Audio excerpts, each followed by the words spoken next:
اعوذ باللہ من الشیطان الرجیم بسم اللہ الرحمن الرحیم۔ اب ہم اللہ کے نام سے قرآن حکیم میں مکی اور مدنی صورتوں کا جو دوسرا گروپ ہے اس کی مدنی صورتوں کے جوڑے کا مطالعہ شروع کر رہے ہیں۔ مکیات اس دوسرے گروپ میں دو ہیں، سورۃ الانعام، سورۃ الاعراف، جن کا مطالعہ ہم کر چکے، اور میں نے ابتدا ہی میں عرض کیا تھا کہ یہ گروپ اس اعتبار سے متوازن ہے کہ اس میں دو ہی صورتیں مکی ہیں، دو ہی مدنی ہیں۔ انفال اور توبہ یہ دو مدنیات ہیں۔ ان کا جو ربط اور تعلق ہے اس گروپ کی مکی صورتوں کے ساتھ، پہلے تو اس کو سمجھ لیجئے۔ ہم دیکھ چکے ہیں سورہ انعام اور اعراف میں کہ ان میں اتمام حجت ہوا ہے بنو اسماعیل پر یا مشرکین عرب پر۔ اس اتمام حجت کے بعد اللہ کا جو ہمیشہ سے ضابطہ اور قاعدہ رہا ہے، قانون رہا ہے کہ کسی رسول کے بھیجے جانے کے بعد اور اس کی جانب سے اتمام حجت کے کیے جانے کے بعد بھی اگر کوئی قوم کفر پر اڑی رہے بحیثیت مجموعی تو اس پر عذاب الہی آتا ہے، عذاب استیصال۔ اگرچہ یہ عذاب مختلف شکلوں میں آیا، کہیں کسی قوم کو ان کے اپنے ہی علاقوں میں سیلاب بھیج کر اور غرق کر دیا گیا، جیسے حضرت نوح علیہ السلام۔ کہیں کوئی بہت تیز آندھی بھیجی اور اس کے نتیجے میں جیسے کہ قوم عاد کے اوپر عذاب آیا، کہیں زلزلہ آیا، کہیں آسمان سے پتھراؤ ہوا جیسے کہ عمورہ اور صدوم کی بستیوں پر ہوا، کہیں جیسا کہ آپ کو معلوم ہے کہ آل فرعون کو ان کے محلوں سے اور گھروں سے نکال کر لا کر اور سمندر میں غرق کر دیا۔ تو قریش پر جو عذاب آیا ہے اللہ تعالیٰ کا، وہ اپنی نوعیت میں منفرد ہے۔ چونکہ حضور خود قرشی تھے، بنی اسماعیل میں سے تھے، اور آپ نے اتمام حجت کر دیا ان پر 13 برس تک، 12 برس تک دعوت دے کر، تو اب گویا کہ وہ عذاب الہی کے مستحق ہو گئے تھے۔ لیکن یہ عذاب الہی جو ہے قریش پر جو آیا ہے وہ بالاقساط آیا ہے۔ اس کی قسط اول ہے کہ جو غزوہ بدر میں ان تک پہنچی، انہیں مکے سے نکالا گیا، جیسے کہ آل فرعون کو ان کے محلات سے نکالا گیا اور لا کر سمندر میں غرق کیا گیا۔ وہ مکہ دارالحرم تھا، وہ تو جگہ تھی حرم، لہذا وہاں سے انہیں نکالا گیا، اور میدان بدر میں پہلی قسط عذاب الہی کی انہیں وصول کرنی پڑی۔ ان کے 70 سردار کھیت رہے اور معجزانہ طریقے پر کھیت رہے، اس میں کوئی شک نہیں کہ جیسے عذاب الہی پہلے قوموں پر آتے تھے اسی طرح کا معاملہ یہ ہوا ہے کہ تقریباً نہتے 313 میں سے صرف 8 افراد کے پاس تلواریں تھیں، اور ادھر سے 1000 پوری طرح کیل کانٹے سے لیس ہو کر آئے تھے۔ تو اللہ کی خصوصی مدد تھی کہ جس سے یہ عذاب آیا ہے اصل میں قریش کے اوپر، اور تقریباً تمام بڑے بڑے نامور سردار جو ہیں وہی میدان میں کھیت رہے، 70 ان کے قیدی ہو گئے۔ ابھی زخمی کتنے ہوئے ہوں گے انہیں بھی آپ ذہن میں رکھیے۔ تو یہ عذاب کی پہلی قسط تھی جو غزوہ بدر میں آئی ہے، اور پھر عذاب کا آخری مرحلہ آیا ہے سن 9 ہجری میں، جب مشرکین عرب کو آخری الٹیمیٹم دے دیا گیا کہ اب بس چند مہینے کی تمہیں مہلت دی جا رہی ہے، اس کے اندر اندر یا ایمان لے آؤ اور یا تمہیں تہہ تیغ کر دیا جائے گا۔ فَإِذَا انسَلَخَ الْأَشْهُرُ الْحُرُمُ فَاقْتُلُوا الْمُشْرِكِينَ حَيْثُ وَجَدتُّمُوهُمْ۔ اب یہ انتہائی یہ کہ توہین اور تذلیل کے ساتھ چیلنج تھا۔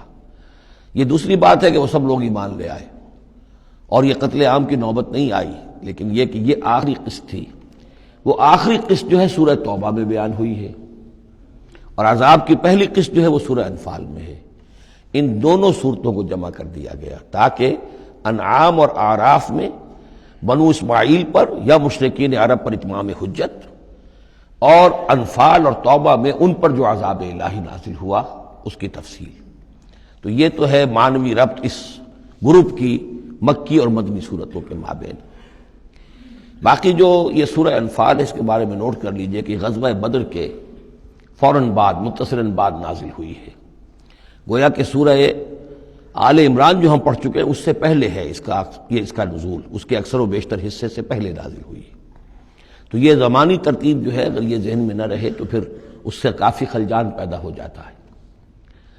اس کا جو پس منظر ہے وہ یہ غزوہ بدر کا معاملہ سمجھنا بہت ضروری ہے۔ دیکھیے یہاں تفصیل کا موقع تو ہے نہیں، میں نے سیرت النبی علیہ صاحب الصلاۃ والسلام سے منہج انقلاب نبوی کے جو مختلف سٹیپس ہیں کہ اس میں کن کن مراحل سے ہو کر آپ نے دین کے غلبے کا جو فرض منصبی آپ کے حوالے کیا گیا تھا اس کی تکمیل فرمائی، تو اس میں یوں سمجھیے کہ ایک مرحلہ تھا جو مکے میں طے ہو گیا، اور اصل میں 4 مرحلے تھے: دعوت، تنظیم، تربیت اور صبر محض۔ وہاں ہاتھ اٹھانے کی اجازت نہیں تھی۔ ہم پڑھ آئے ہیں، سورہ نساء میں آ چکا ہے کہ اس وقت حکم تھا کفو ایدیا کو، اپنے ہاتھ بندھے رکھو، تمہارے چاہے ٹکڑے اڑا دیے جائیں، تمہیں زندہ جلا دیا جائے، تم کوئی انتقامی کارروائی تو دور کی رہی، مدافعانہ کارروائی بھی نہیں کرو گے۔ No raising of hands even in self defence. یہ 4 مراحل تھے جو چلتے رہے تا آ کے ایک طرف تو اب حضور کے پاس جانثاروں کی ایک جماعت تیار ہو گئی جو سرد و گرم چشیدہ تھے، ہر طرح کے حالات میں سے گزر چکے تھے، سختیاں جھیل چکے تھے، قربانیاں دے چکے تھے، ان کے اخلاص مع اللہ میں کسی شک و شبے کی گنجائش نہیں تھی، ان کے دل جو ہیں خالص ہو چکے تھے اللہ کے لیے۔ اور دوسری طرف یہ کہ اللہ تعالیٰ نے ایک دار الہجرت کا انتظام کر دیا، کھڑکی کھول دی مدینے کی طرف، ہجرت کا اہتمام ہو گیا تاکہ اہل ایمان کو وہاں سے نکال کر اور مدینے میں لے آیا جائے۔ اب یہاں سے اقدام ہو، اسی لیے ہجرت فرض کر دی گئی کہ اب تمام مسلمان یہاں آ جائیں۔ ظاہر بات ہے کہ ہجرت جو ہے وہ فلائٹ نہیں تھی، وہ کوئی فرار نہیں تھا، بھاگ کر جان بچانا نہیں تھا۔ مغربی مورخین تو اسی نام سے اس کو یاد کرتے ہیں۔ وہ تو اصل میں یہ تھا کہ ایک جگہ اگر اس کام کے لیے موضوع نہیں ہے تو کوئی اور بیس، آلٹرنیٹ بیس اگر مل جائے تو وہاں سے اپنا آفینسو جو ہے، آخری فیصلہ کن اقدام جو ہے وہاں سے لانچ کیا جائے۔ لہذا مدینے میں آ کر حضور نے صلی اللہ علیہ وسلم صرف 6 مہینے لیے ہیں انٹرنل کنسالیڈیشن، کہ اب آپ آئے ہیں، نئے آئے ہیں، مہاجرین نئے آئے ہیں، تو ایک تو یہ کہ ان 6 مہینے میں آپ نے مسجد نبوی تعمیر کر لی، مرکز بن گیا، گورنمنٹ ہاؤس بھی ہو گیا یہ، اور پارلیمنٹ ہاؤس بھی ہو گیا، دارالندوہ بھی ہو گیا، دارالعلوم بھی ہو گیا، خانقاہ بھی ہو گئی، عبادت گاہ بھی ہو گئی، مرکز ہو گیا۔ ثانیاً آپ نے انصار اور مہاجرین کے اندر مواخات کرا دی، ایک انصاری ایک مہاجر بھائی بنا دیا۔ تیسرے یہ کہ آپ نے بہت بڑا کام یہ کیا کہ جو یہود کے قبیلے وہاں آباد تھے ان کو آپ نے ان کے ساتھ ایک معاہدہ کر لیا، جوائنٹ ڈیفنس آف مدینہ، میثاق مدینہ، مدینے کی ایک مدافعت جو ہوگی وہ مشترک ہوگی، کوئی بھی حملہ آور آئے گا باہر سے تو مل کر مسلمان اور یہودی اس معاملے میں ایک ملت ہوں گے اور دفاع کریں گے مدینے کا۔